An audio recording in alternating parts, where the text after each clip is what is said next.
바울의 이 짧은 디모데후서, 또 우리 읽은 1장에서 6절까지 말씀을 보면서 참 사도 바울을 통해서 우리가 도전을 많이 받습니다. 그래서 우리가 바울로부터 배울 점이 뭘까? 사도 바울을 통해서 첫 번째는 영적인 아들에 대한 비전입니다. 따라합시다. 영적인 아들에 대한 비전. 대부분 사람들은 육신의 자녀에게만 관심이 많죠. 일반적으로 볼 때는. 그러나 사도 바울은 영적인 아들. 영적인 아들이라는 건 뭐예요? 뭘 의미합니까? 하나님을 알지 못하는 인생이 예수님을 구주로 영접하고 하나님의 자녀가 되고 구원을 받고 예수 생명이 들어와서 거듭나게 된, 그게 영적으로 태어난다는 거잖아요. 그래서 우리 그리스도인들은, 진정한 그리스도인들은 생일이 두 개입니다. 생일이 두 개예요. 육신이 태어난 생일이 있고 내가 영적으로 다시 거듭난 그런 생일이 있어요. 물론 많은 사람들 가운데는 내가 영적으로 언제부터 예수님을 진정으로 믿게 되고 영접하게 되었지, 이걸 몇 월 며칠 잘 모를 수도 있어요. 그럼 어느 시점부터 뭐예요? 내가 믿음이 확신이 생기고 천국이 믿어지고 예수님께서 나를 위해 십자가에 고난당하신, 그리고 나의 3일 만에 부활하신 나의 구세주가 되는 것이 믿어지는, 참 이게 기적이잖아요. 그게 영적으로 다시 태어나는 순간입니다. 우리가 자녀를 낳아서 대부분 우리가 키워보잖아요. 사람이 태어나면 우리가 부모가 육신에 우리 자녀를 케어하고 돌보고 관심을 갖고 영양분을 공급하고 그렇게 하잖아요. 마찬가지로 영적으로도 어떤 한 사람이 태어나면, 영적으로 거듭나면, 신생하면, 중생하면, 신생, 중생이 완전한 그게 아니라 예수 생명이 들어와서 믿음의 진정한 출발입니다. 출발. 그렇게 하면 그냥 놔두면 안 되는 거예요. 믿음의 초보 믿음을 가진 사람을 그냥 놔두면 안 되는 겁니다. 네가 알아서 커라 놔두면 안 되는 거예요. 오늘 사도 바울이 죽기 전에도 자기가 낳은 영적인 아들 디모데를요 관심을 갖잖아요. 사실은 사도 바울이 몸이 병들고 연로하고 영어의 몸이고 어떻게 할 수 없는 상황임에도 불구하고 그는 그 감옥 밖에 있는 사랑하는 영적 아들 디모데의 안위와 디모데의 영적 성숙과 그 사명 감당에 대한 것에 대해서 마지막 지금 유언격의 메시지를 하나님의 성령의 감동으로 나누고 있잖아요. 감옥 안에서 영어의 몸으로서 죽음을 기다리는 그 순간에도 감옥 밖에 있는 한 사람을 위해서 그 수고를 하고 있는 겁니다. 사도행전도 보면요, 한 사람을 양육하기 위해서 사도행전이 기록됐고요, 한 사람을 예수님을 믿게 하려고 누가복음이 기록된 겁니다. 데오빌로라는 한 사람, 기족이 그 한 사람을 회심시키려고, 컨버전 시키려고 사도 바울을 도왔던 의사였던 누가가 그 한 사람을 위해서 누가복음을 성령의 도우심으로 기록해서 그 한 사람 양육하기 위해서 그렇게 한 겁니다. 사도행전은 뭐예요? 예수님을 믿게 된 그 데오빌로를 생생한 사도들의 그 전도행전에 통한 그 생생한 하나님의 살아계심을 알려줘서 그를 양육하려고, 한 사람 양육하려고 그렇게 수고한 겁니다. 여러분 보세요. 여러분 누가복음이 사복음서 중에 양이 제일 많아요. 장수는 안 그래도요, 양은 제일 많아요. 사도행전 보세요. 28장까지 있습니다. 그 한 사람 예수님을 더 잘 믿게 하려고 그 방대한 자료를 모아가지고 기도하면서 그렇게 해서 그 한 사람에게 전달된 책이에요. 해산하는 수고를 하는 겁니다. 두 번째, 여러분, 영적인 자녀에 대한 헌신이래요. 헌신. 따라합시다. 영적인 자녀에 대한 헌신. 우리가 이 사도 바울의 관점에서 우리 세계관을 가져야 됩니다. 우리는 우리 눈에 육신의 자녀만 보이지만 육신의 자녀든 우리 이웃이든 사람은 영적 존재라고 있잖아요. 영적으로 거듭나지 않으면 안 되는 겁니다. 그리고 영적으로 신앙을 출발하고 거듭난 이제 신앙을 출발하는 그를 향한 뭐예요? 헌신이 있어야 되는 겁니다. 아이를 낳았으면 길러줘야 되는 거죠. 아이를 낳아놓고 그냥 내팽개치면 안 되는 겁니다. 예수님께로 인도하고 믿음을 출발을 시작했으면 그 책임져야 되는 겁니다. 교회가 책임져야 되고 인도자가 책임져야 되고 또 성숙한 분이 책임져야 되고 누군가가 양육자들이 책임져야 되는 겁니다. 세 번째는요, 영적 자녀는 말씀과 기도 그리고 영적 교제로 양육해야 합니다. 말씀과 기도를 먹어야 됩니다. 오늘 사도발 보세요. 3절에 보니까 내가 밤낮 간구하는 가운데 쉬지 않고 너를 생각하여 청결한 양심으로 조상적부터 섬겨는 하나님께 감사하고. 자, 밤낮 사도 바울은 기도하면서 누구를 생각했다는 거예요? 디모데야, 내가 밤낮 기도하면서 너를 생각하여 쉬지 않고 너를 생각했다는 건 뭐예요? 끊임없이 헬라어로 알레이프톤이라는 단어인데 지속적으로 끊임없이 이런 뜻이에요. 그러니까 바울은 디모데를 한 번도 생각 안 한 적이 없는 겁니다. 매일 밤으로 낮으로 주야로 기도하면서 디모데를 생각한 거예요. 하나님 우리 디모데를 지켜주세요. 디모데가 나이가 어린데 목회하고 있는데 하나님 도와주세요. 그러면서 계속 기도로. 지금 사실 사도 바울이 도움을 받아야 될 입장입니다. 관심을 받아야 될 입장이에요. 근데 오히려 그곳에서, 그 어려운 그곳에서 디모데를 위해서 기도하는 겁니다. 그리고 감옥이라는 그 특수한 상황 때문에 밖에 사람하고 만날 수가 없잖아요. 그래서 편지를 쓴 겁니다. 어떻게든 영적 교제, 소통을 하려고. 사람이 만나고 교제하고 뭔가 나누어야 그 안에서 생명이 자라는 거거든요. 그 여러분 예배를 마치고 이제 바로 어떤 분은요, 축도 끝나고 후주 성가대, 요거 좀 이야기해야 되겠어요. 성가대 후주 끝날 때까지 공예배가 끝난 건 아니에요. 축을 하노라 하고 나서 그 다음에 성가대 하고 그 다음에 나가셔도 돼요. 제 축도 끝나고 이제 나가서 인사하려고 하면 막 앞에 사람들이 벌써 나간다고 막 내가 자동차 빨리 빠져나가야지 막 그런지 아니면 밥을 빨리 줄 서서 먹어야 되는지 그 예배는 딱 후주까지 원래 딱 마쳐야 돼요. 이거 제가 좀 이야기를 해야 되겠어. 어쨌든 마치고 여러분 교제를 하셔야 된다니까. 교제를 마치고 영적 교제를 하시라고요. 영적으로. 왜 그냥 가지 마세요.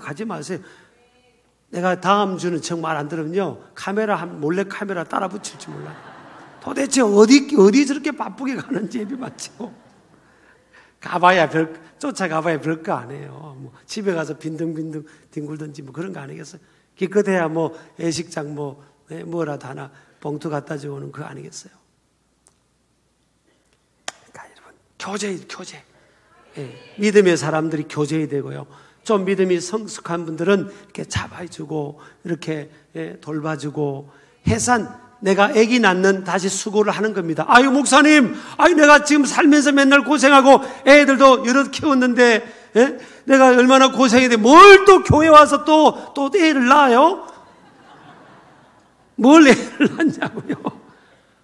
아니, 사명이니까 그런 거죠. 하나님이 가장 기뻐하는 일이니까. 그럼 왜 하나님께서 하나님의 아들, 하나밖에 없는 아들을 우리에게 내어주셨겠어요? 우리 영혼들을, 인류를, 저와 여러분을 사랑하니까 하나밖에 없는 아들을 내어주셨고, 또 예수님은 하나님 뜻에 순종해서 생명을 바쳐주셨잖아요. 사랑하니까. 우리가 주님 사랑하니까 주님이 기뻐하는 일을 하는 거예요. 근데 여러분, 주는 자가 복이 있는 겁니다. 내 시간을 주고, 사실 내 열정을 나누고, 관심을 나누면요, 내가 손해보는 것 같죠? 천만의 말씀이에요. 주라 그리하면 줄 것이니 곧 후이 되어 흔들어 넘치도록 하여 너희에게 안겨주리라 그랬잖아요. 선교하는 교회가 잘 되고요, 선교하는 나라와 민족이 복받습니다. 주는 개인도 보세요. 사실은 여러분이 누군가를 돕는 것 같지만 사실은요, 섬기면서, 영혼을 섬기면서 자기가 제일 은혜 받는 겁니다. 자기가 제일 단단해져요. 내가 교사로서 주일학교 아이들, 청소년들 섬기면서 내가 말씀을 누군가에게 배웠을 때보다 훨씬 내가 더 영적으로 성숙해지는 거예요. 주는 자가 복이 있는 겁니다. 여러분, 그걸 꼭 기억하셔야 될 줄 믿습니다. 자, 네 번째는요, 바울은 디모데를 진심으로 격려하고 인정하며 섬기며 축복했습니다. 진심으로 디모데를 격려했습니다. 디모데야, 내가 너는 너 보고 싶구나. 난 너 볼 때마다 내 마음에 기쁨이 충만하단다. 지금 이게 4절 말씀이에요. 야, 디모데야, 네 속에는 거짓이 없는 믿음이 있다. 거짓이, 그 믿음이 네 할머니, 외할머니, 또 내가 아는 네 어머니, 그 속에 있던 그 믿음이 너한테도 있구나. 야, 바울이요, 이게 팩트고 사실이지만 참 사람을 바울이 잘 다루잖아요. 절대 여러분 부부간에도 보면요, 양쪽 집안에 대해서는 아킬레스건은 건드리면 안 되는 겁니다. 부부 싸움할 때도 절대 여러분요, 이게 여자분들은 시댁에 대해서 안 좋은 이야기를 하는 순간 3차 전쟁이 일어나는 거예요. 이쪽 건드리면 안 돼요. 지금 보세요. 바울이 뭐라고 합니까? 그 디모데 집안에 좋은 점을 하는 거예요. 디모데야, 네 아버지는 아직 안 믿고 있지? 이런 말 안 합니다, 지금. 이런 말 안 해요. 디모데야, 너는 거짓이 없는 참 순수한 믿음이 있구나. 근데 이 믿음이, 아멘, 계속 하세요. 그러니까 순수한 믿음이 있구나. 근데, 타이밍을 좀 맞춰주세요. 예. 자, 순수한 믿음이 있구나. 근데, 자, 이렇게, 아니, 뭐 하다가 지금. 그러니까, 이 디모데야, 참, 이 바울이와 지혜로운 겁니다. 할 말이 많이 있는데, 좋은 것만 액기스를 끄집어내는 거예요. 디모데야, 야, 너 외할머니, 네 어머니, 세상에 그렇게 좋은 분인데, 그 믿음이 너한테 있네. 이렇게 하는 겁니다. 그러니까 디모데가 얼마나, 그러면 마음이 열리겠어요. 참 지혜롭잖아요. 사실 디모데가 그러했고요. 그렇게 했고. 그러니까 디모데야, 나 너 매일 기도하면서 생각한다. 여러분, 이 말 들으면 뿅 갑니다, 사실. 여러분, 저한테 좀 그런 말을 해주면 좋겠어, 누가. 그럼 저는 완전히 그냥.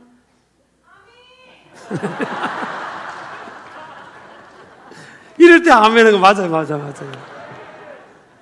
누군가를 위해 기도할 때 여러분 대충 생각하는 겁니다. 그 영혼을, 그 사람을 생각하면서 내 마음에 다 담잖아요. 지금 그 고백인 겁니다. 그러니까 뭐 바울과 디모데의 관계는요, 말할 수 없는 겁니다. 그리고 바울이 디모데를 지금 칭찬하는데 디모데의 이 장점, 미덕이 있어요. 첫 번째로 보면 눈물입니다. 눈물. 디모데의 눈물이에요. 아니, 목사님, 눈물이 무슨 장점이에요? 아니에요. 예수님께서 그랬잖아요. 너와 네 자녀를 위해 울라고. 또 예수님께서도 나사로가 죽었을 때 요한복음 11장에 가면 그 집에 가서 울었다고 했어요. 슬픈 자와 함께 울고.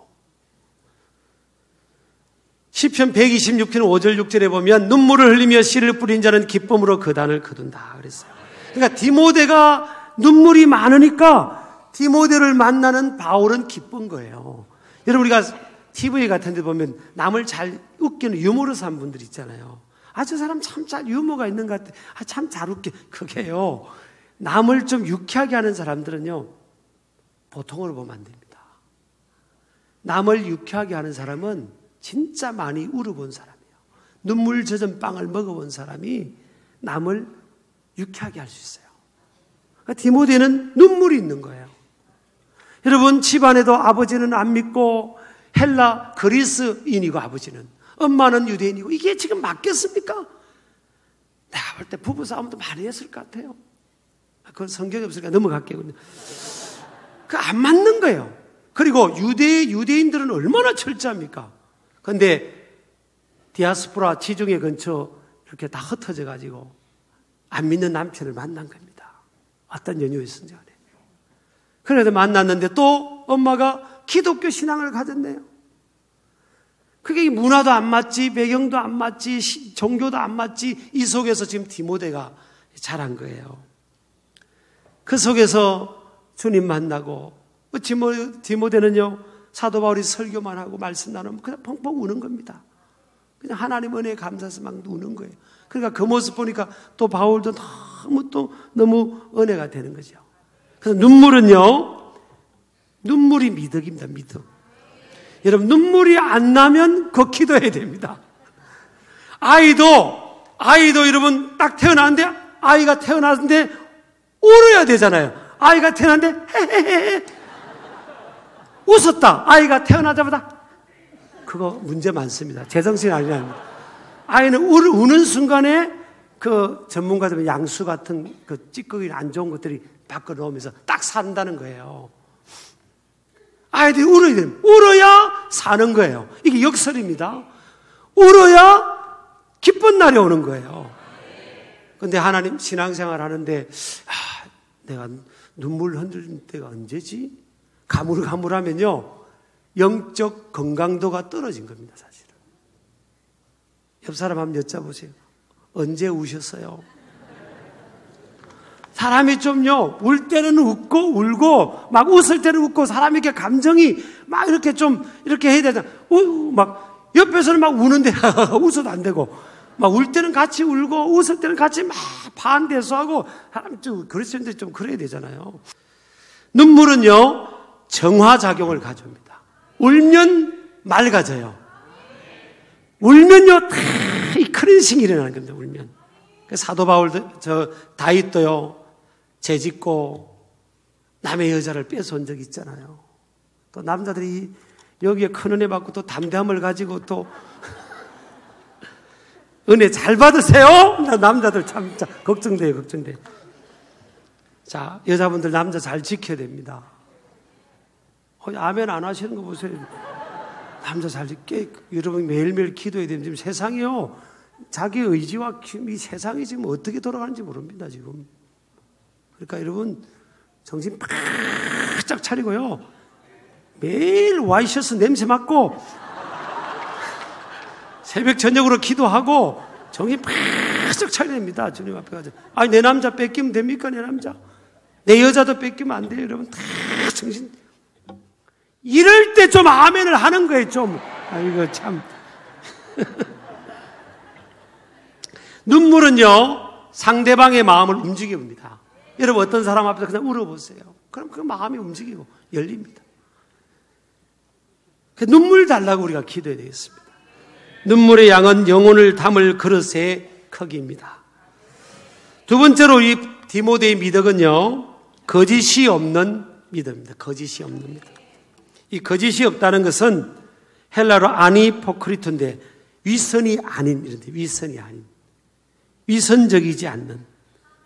위선이라는 단어가 보면 겉으로만 착한 척함, 국어사전 찾아보니까 그렇더라고요. 겉으로만 착한 척하는 위선. 척하는 거예요, 착한 척하는 거죠. 그런데 거짓이 없는 믿음을 디모데가 가지고 있는 겁니다. 고대 헬라 사회에서는요, 연극무대에 선 배우들이 이게 변장을 하잖아요. 위장하거든요. 그때 사용됐던 단어가 오늘 아니포크리트라는 단어라는 겁니다. 현대인들도 보면 많이 위장하잖아요. 대부분 밖에서 그냥 이렇게 위장하고 사는 거죠. 그런데 세 번째 보면요, 외조모 로이스와 어머니 유니게의 거짓이 없는 신앙을 디모데가 개성하는데, 가정에 대한 중요성입니다. 가정에서는 위선적일 수가 없어요. 위선이 드러나 버려요. 아담과 하와가 벌거벗었으나 부끄럽지 않다고 했잖아요. 그게 가정인 겁니다. 가정은 영어로 하면 트랜스페어런스예요. 투명한 곳이에요. 다 드러난 곳이에요. 가정에서는 척할 수가 없어요.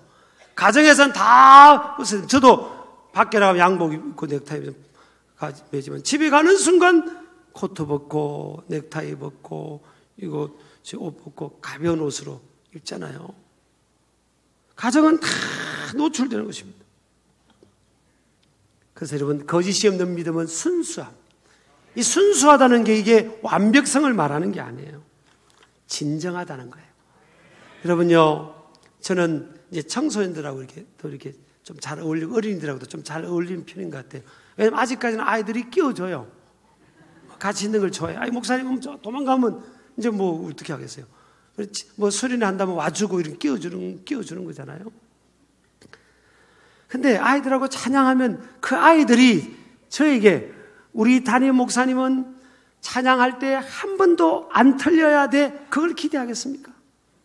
그거 아니거든요. 좀 많이 틀립니다, 제가. 근데 일단 틀린다고 해요. 뭐 연습할 시간이 없으니까. 바로 서잖아요, 바로. 거의 연습하라고 그냥 바로 서니까. 근데 함께 해준 그 속에서 진정한 걸, 이 거짓이 없는 믿음이라는 게 진정성을 봐, 진정성. 엄마 아빠가 부족하고 연약하지만 그래도 신앙이 그의 삶의 우선순위인 것을 이렇게 그 가정에서 엄마 아빠가 막 이렇게 몸부림치면서 어렵고 힘들고 살아가는 게 힘든 중에도 정말 하나님을 붙들려고 하고 의지하려고 하고 하나님 제일주의로 중심적으로 살아가려고 막 몸부림치는 그 모습을 보는 거예요. 그 모습을 보고 감동을 받는 거지. 우리 엄마 아빠가 완벽해야 돼, 하나님 살아계시니까 완벽하게 믿어야 돼, 그게 아니에요. 우리 엄마 아빠가 한 번도 화도 안 내야 돼, 하나님 믿고 교회 다니는데 막 한 번도 화 안 내야 돼, 그거 아닙니다. 그 불완전하고 부족한 중에도 거짓이 없다는 거예요. 꾸미지 않는 거예요. 그래, 이렇게 부족하니까 하나님 앞에, 예수님 앞에 나와서 예수님 보혈을 의지하고 용서를 구하는 엄마 아빠. 내 인생에 하나님이 내 인생의 주인인 걸 고백하니까 어렵고 힘든 중에도 그 정말 생명 같은 물질을 떼어서 11조도 하고 선교도 하고 하는 이런 그 부모의 모습을, 그러면서 어떻게든 믿음으로 살아보려고 막 몸부림치고 그 애쓰는 그 모습이 이렇게 자녀들의 눈에 보이는 거예요. 이게 보이는 거예요. 그 당시는 자녀가 다 못 따라, 아빠가 원하는 만큼 못 따라올지라도 그 모습을 보는 겁니다. 어느 날부터요, 그게 자녀들에게 스며지는 겁니다. 저는 여러분의 자녀들, 또 영적 자녀도 있고 여러분이 낳은 자녀들도 있고, 오늘 설교 제목을 디모데처럼 자라게 하소서 그랬어요. 우리 힘으로 자녀를 키울 수는 없어도 우리 자녀들 하나님 디모데처럼 자라게 해주세요. 디모데처럼 하나님이 도와주셔서, 내게 가장 문제 중요한 게 뭐예요? 내가 믿음이 거짓이 없어야 될 거예요. 거짓이 없는 완벽한 사람이라는 게 아니라, 이 거짓이 없는 뜻은 진정한 믿음. 내가 인격이 아직은 부족하고 성숙함이 부족하지만 내 믿는 믿음은 진정성이 있어요. 진정성.